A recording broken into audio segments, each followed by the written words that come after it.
This is Matt Coles. He's the director, maybe now the co-director of the ACLU LGBT Rights Project. A terrific project, Matt, by the way. Thank you.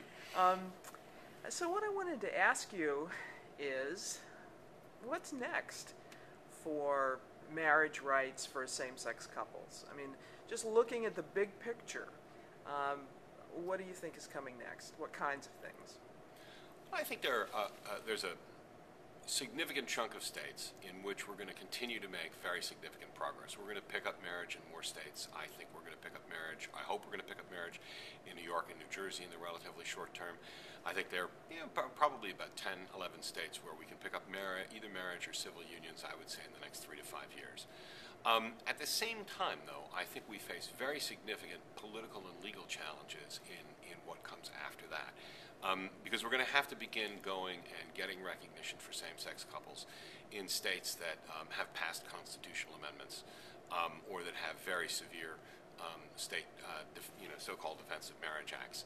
And there, I think we have to, in some states, we'll have to get those constitutional amendments repealed. In some states, I think we may start by partially repealing them. I'm not sure about that. In some states, they may ultimately get challenged again. But we're going to have to do something about the constitutional amendments themselves. And in some ways, even more important, I think, we're going to have to do something about the political atmosphere in those states.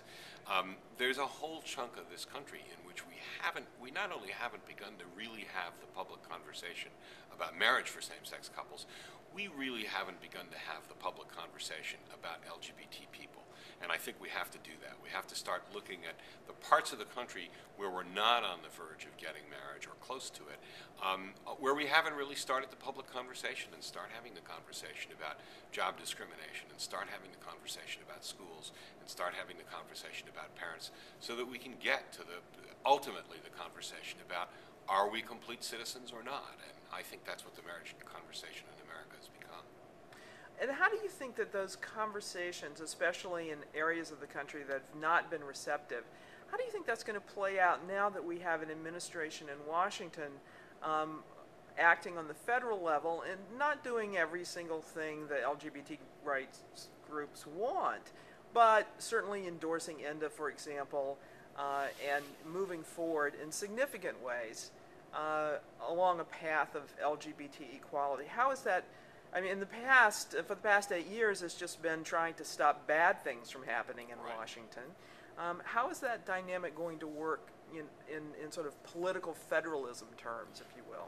Well, there are two things that I think will be enormously helpful. Actually getting the Employment Non-Discrimination Act passed, setting a national norm that we think job discrimination based on sexual orientation is wrong, will, I think, give us enormous traction in the rest of the country. It'll be much easier to go into states and say, come on, this is part of the fabric, the mosaic of civil rights that we have in this country, and we deserve to have the protections here at home in West Virginia or North Carolina or wherever we're speaking about, and we ought to be protecting people from discrimination in housing and public accommodations as well. I think the existence of a federal norm will be a tremendous advantage in having those conversations.